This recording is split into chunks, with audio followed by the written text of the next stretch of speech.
அனைவருக்கும் வணக்கம். Fair delimitation இதுதான் இப்போ பேசு பொருளாக இருக்குது.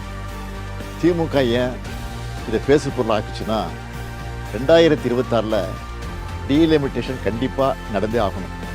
அப்போது மக்கள் தொகை அடிப்படையில் தொகுதி மறுசீரமைப்பு செஞ்சால் நம்மளோட எம்பிக்களுடைய பிரதிநிதித்துவம் பாதிக்கப்படும். இதை உணர்ந்து தான் நம்ம முதல்ல குரல் எழுப்பியிருக்கிறோம். இது எம்பிக்கள் எண்ணிக்கை சார்ந்த பிரச்சனை மட்டும் கிடையாது, நம்ம மாநிலத்துடைய உரிமை சார்ந்த பிரச்சனை.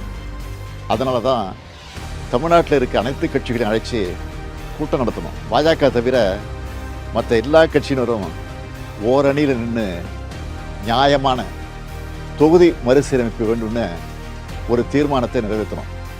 அதில் இந்த தொகுதி மறுசீரமைப்பால் பாதிக்கப்பட உள்ள மற்ற மாநிலங்களையும் ஒருங்கிணைச்சு போராட வேண்டும்னு முடிவெடுத்தோம்.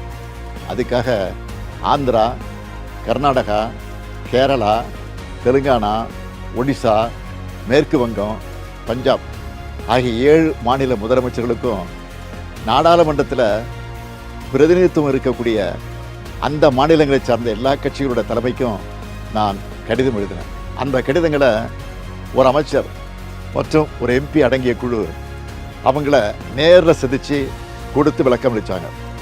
எல்லா மாநில முதலமைச்சர்கிட்டையும் நானே ஃபோனில் பேசினேன்.